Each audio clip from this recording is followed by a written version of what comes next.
నమస్తే, welcome to our channel. నేను పద్మిని. ప్రస్తుతం పాటు స్రవంతి గారు ఉన్నారు, మాట్లాడదాం. నమస్తే అండి. నమస్తే అమ్మా.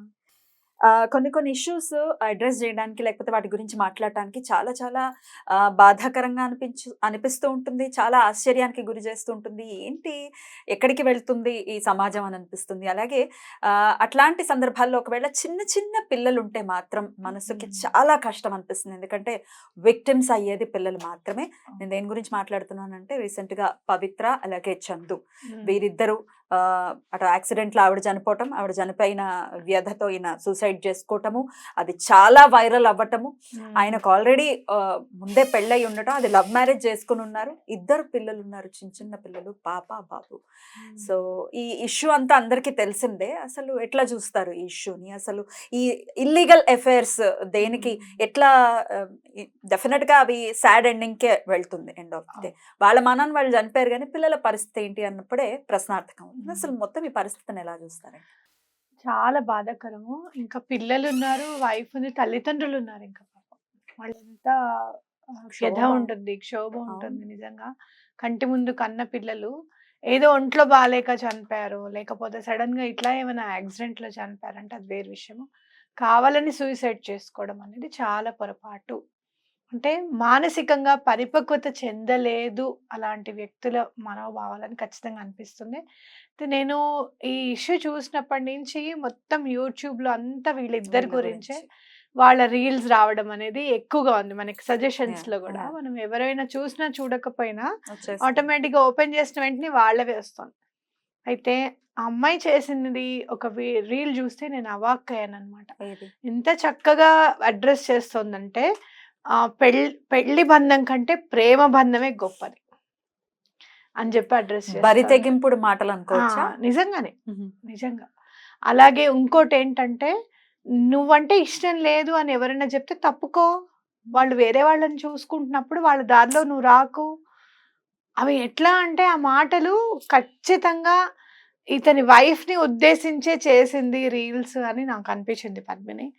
అట్లా నిజంగా ప్రేమ బంధమే ఎక్కువ అని అనుకుంటే గనక ఎలాంటి ప్రేమ ఉండాలి, అది భక్తి భావనతో కూడిన ప్రేమ అనేది డిఫరెంట్. అంతేగాని ఇట్లా పరాయి ఆడదాని భర్త పరాయి వాడు అలాంటి వాళ్ళ జీవితాల్లోకి వెళ్ళి వాళ్ళ జీవితాలు మొత్తం ఛిద్రం చేసేసి, ఎలా అయినా సరే మా ఆనందమే ముఖ్యం, నేను ఏదనుకుంటున్నానో నేను అదే చెయ్యాలి అనుకోవడం మాత్రం ఆడదానిగా అమ్మాయి చేసిన తప్పు. నేను ఇది రెండో వ్యక్తిని చూస్తున్నాను. ఎవరన్నా చనిపోతే అయ్యో పాపం అనకుండా చిత్కారాన్ని పొందడం. అందుకే అలా జరిగింది, అందుకే అలా పోయింది, అందుకే భగవంతుడు శిక్ష వేశాడు. ఇలాంటి మాటలు వింటే కూడా చాలా బాధ అనిపిస్తుంది. ఎందుకంటే ఎలాంటి వ్యక్తి అయినా కూడా చనిపోయిన తర్వాత శత్రువైనా సరే అయ్యో పాపం అని అంటాడు. అలాంటిది ఇలా చనిపోయిన తర్వాత, ఈ అమ్మాయి చనిపోయిన తర్వాత అయ్యో సాటి ఆడదానికి అన్యాయం చేసింది కాబట్టే ఇలాంటి చావు చచ్చింది అని అనిపించుకోవడం అనేది చాలా హృదయ విదారకం నిజంగా చెప్పాలి అని అంటే. అలాంటి స్టేజ్లో ఎవ్వరు వెళ్ళకండి. ఇల్లీగల్ అన్నప్పుడు అసలు ఎటువంటి అలాంటి జోలికి వెళ్ళకూడదు. ఆ రిలేషన్ అనేది అవతల వ్యక్తులని చాలా ఇబ్బంది పెడుతుంది, వాళ్ళ జీవితాల్లో ఉన్న వ్యక్తులని మనం చెప్పుకోవచ్చు. డెఫినెట్ గా. అలాగే తర్వాత చందు తనని తాను సమర్థించుకుంటున్నటువంటి తీరు కూడా చాలా ఆశ్చర్యానికి గురి చేసింది. తల్లిదండ్రులు చెప్తున్న మాటలు ఎంత హృదయ విదారకంగా ఉన్నాయంటే, 5 ఏళ్ల నుంచి మా మొహం చూడలేదు అని తండ్రి చెప్తూ ఉన్నారు.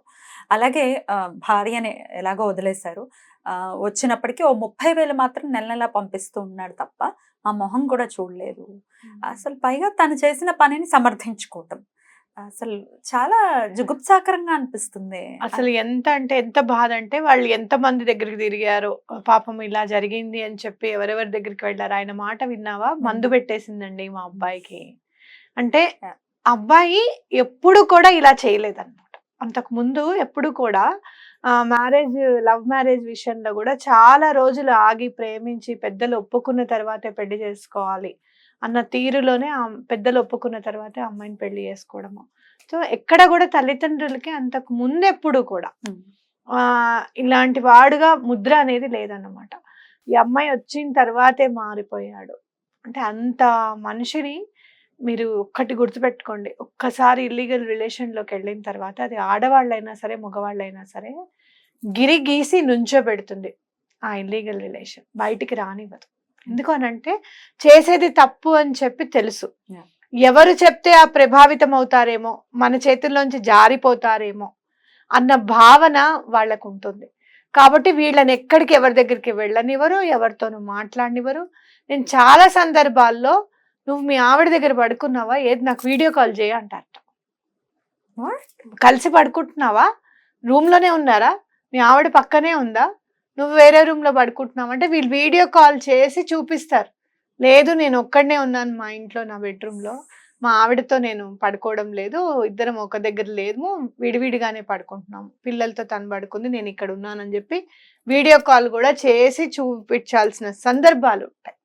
అది ఆడగైనా కానివ్వు మగైనా కానివ్వు. కాబట్టి అలా గిరిగీసి నుంచో పెడతారు. ఇన్సెక్యూర్ గా బాగా ఫీల్ ఇన్సెక్యూరిటీ వల్ల వీళ్ళని బాగా గ్రిప్ లో పెట్టేసుకుంటారు. ఇంకా మనోభావాలు, ఈ అబ్బాయి ఎటు కూడా ఎవరిని షేర్ చేసుకోలేకపోయాడు, అంటే ఫ్రెండ్స్ దూరం అయిపోయారు, పేరెంట్స్ దూరం చేసేసుకున్నాడు, ఇంకా పెళ్ళాం సరే సరే. ఎప్పుడైనా ఏ భార్య అయినా ఏ భర్త అయినా కూడా దేనైనా క్షమించగలుగుతాడో లేకపోతే దేనైనా యాక్సెప్ట్ చేయగలుగుతారేమో కానీ వాళ్ళ జీవితాల్లో ఇంకొక పార్ట్నర్ థర్డ్ పార్టీ ఎంటర్ అయిందంటే మాత్రం తట్టుకోలేరు పద్మిని. కాబట్టి అతను ఎవరితోనూ ఇంకా డిస్కస్ చేయలేకపోయాడు తన బాధని, ఓదార్చే వాళ్ళు లేరు. కాబట్టి చివరికి అలా సూసైడ్ చేసుకోవాల్సి వచ్చిందేమో అనిపిస్తుంది నాకు. అసలు పిల్లలు కూడా గుర్తు రాకపోవటం అంటే ఎంత బాధ్యతారహితుడైతే అలాంటి డెసిషన్ ఒకటి తీసుకుంటాడు. బాధ్యతారహిత్వం ఒకటి ఉంటుంది, ఇంకోటి ఏంటంటే చాలా ఎమోషనల్ గా బాండింగ్ అన్నమాట, బ్లాక్ మెయిలింగ్. దాని ఆ బాండ్ అని వీళ్ళు అనుకుంటారు, కానీ నేను మాత్రం ఎమోషనల్ బ్లాక్ మెయిలింగ్ అంటాను. నువ్వు నన్ను వదిలేయద్దు, నీ పిల్లలకి ఎంత ప్రేమ ఉందో వాళ్ళకి నీ మీద నాకైతే తెలీదు, నీకు వాళ్ళ మీద ఎంత అయితే ఉందో నాకైతే తెలీదు, కానీ నాకు మాత్రం నీ మీద నా పిల్లలనైనా వదిలేసుకునేంత ప్రేమ ఉంది అని చెప్తారు, నమ్మగలుగుతారు. ఇల్లీగల్ రిలేషన్షిప్స్ నేర్పే వాళ్ళందరూ కూడా ఆ ట్రాప్ లో పడకుండా ఉండడం అనేది చాలా ముఖ్యం. ఎందుకు ఇంత స్ట్రాంగ్ గా చెప్తున్నాను అని అంటే నా దగ్గరికి వచ్చే కేసెస్లో ఒక 50 to 60% because of the illegal relationships. Third party entry. అమ్మా మాకు మా ఇంటికి కూడా రావట్లేదు, మమ్మల్ని కూడా ఏం చూడట్లేదు, మా వాళ్ళకేవో మందు పెట్టేస్తారు. అంటే వీళ్ళు మందు పెట్టేశారు అని అనుకుంటే ఏదో చేసిందమ్మా మొత్తానికి, వశీకరణ చేసుకున్నారో మందు పెట్టేశారని వాళ్ళే చెప్తారు నాకంటే. మీ మీద వాళ్ళకి ఎంత నమ్మకం ఉందో చూడండి. అవతల వాళ్ళు మందు పెడితే తప్పించి చెడ్డవాడని మాత్రం చెప్పట్లా, వశీకరణ చేస్తే తప్పించి ఇలా చెయ్యడు ఇలా మారడు అంటే వాళ్ళకి మీ మీద ఎంత నమ్మకం ఉందో ఆలోచించండి. కాబట్టి మీ వాళ్ళకి దూరం అవ్వకూడదు. స్పెషల్ గా భార్యను కూడా పక్కకు పెట్టండి. పోనీ తల్లిదండ్రులే అసలు నిన్ను పెంచి నువ్వేం చేసినా కూడా నువ్వు జాబ్ చేస్తే దానికి ఓకే అన్నారు, లేదు నేను జాబ్ మానేస్తాను, నేను ఈ బిజినెస్ అంటే దానికి ఓకే అన్నారు, కాదు నాకు చాలా ఇష్టము యాక్టింగ్ అని అంటే దానికి ఓకే అన్నారు. నువ్వు తీసుకునే ప్రతి నిర్ణయానికి ఓకే అన్న వాళ్ళు ఇది చెయ్యకురా అని చెప్తున్నారు అని అంటే ఏదో దాని అర్థం ఉండే ఉంటుంది కదా. కొన్ని పెళ్ళాం ఏమైనా రాసి రంపాన పెడుతుందమ్మా, నువ్వు సంపాదించట్లేదని ఏమైనా చిత్కరించుకుంటుందమ్మా, ఆ ప్రేమను ఇంకో దగ్గర ఏమైనా వెతుక్కుందామా అంటే నీకు పిల్లలు ఉన్నారా, చక్కగా వాళ్ళని చూస్తూ బ్రతికేయచ్చు. ఆ పిల్లలు ఎంత చక్కగా ముద్దుగా మాట్లాడుతున్నారు, అవునా కదా. కాబట్టి చేసేది తప్పు అనేది నువ్వు యాక్సెప్ట్ చేయకపోవడం, నీకు తెలియట్లేదు, నువ్వు కరెక్టే కానీ ఇంతమంది తప్పు చెప్తున్నారే ఎందుకు అన్న ఆలోచన నీకు రాకపోవడం, అది అనేది మనం ఎప్పుడు కూడా దాన్ని మనం తరిచి చూసుకోవాలి. ఒక నలుగురికి చెప్పాలి, ఇది కరెక్టేనా, నేను ఇది కరెక్ట్గా చేస్తున్నానా లేదా అని. అంటే మనం చేసే పని మనకి కరెక్ట్గా అనిపించవచ్చు పద్మిని, కానీ అవతల వాళ్ళకి మాత్రం తప్పకుండా తప్పు అనిపిస్తుంది. నలుగురు ఒకటే మాట చెప్పారు అంటే దాన్ని మనం ఫాలో అవడం అనేది చాలా ఇంపార్టెంట్. రైట్. అయితే తను సూసైడ్ చేసుకున్న ఆ సందర్భంలో వాళ్ళ నాన్నగారు చెప్పినటువంటి మాట, కాళ్ళు 2 కట్టేసి ఉన్నాయి అని అంటున్నారు. అంటే తనకు తానే కట్టేసుకుని ఉంటాడా, అసలు ఏం జరిగి ఉండాలి? ఒకటి పద్మిని, ఏదైనా అదేంటి ఇప్పుడు పైకి ఎక్కిన తర్వాత స్టూల్ ని తన్నేయాలి వస్తుంది అనుకో, 2 మన బాడీ మనకు చెప్తుంది కదా వద్దు ఇది అని చెప్తుంది. లేకపోతే కాలు భయమేస్తుంది. తనేయకుండా ఉమ్, తనని తనే ముందే కట్టుబాటు చేసుకున్నాడని మనం అనుకోవచ్చు. అనుకోవాలి.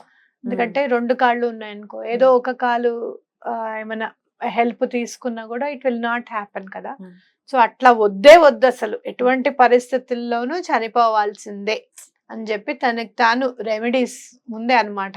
ఉమ్, ఇలా తీసుకుంటే నా ప్రాణం ఈజీగా వెళ్ళిపోతుంది. చాలా మంది నా దగ్గరికి వచ్చేవాళ్ళు. చాలా నిన్న కూడా నేను మాట్లాడి ఇవాళ నిన్న కూడా నేను కౌన్సిలింగ్ చేశాను.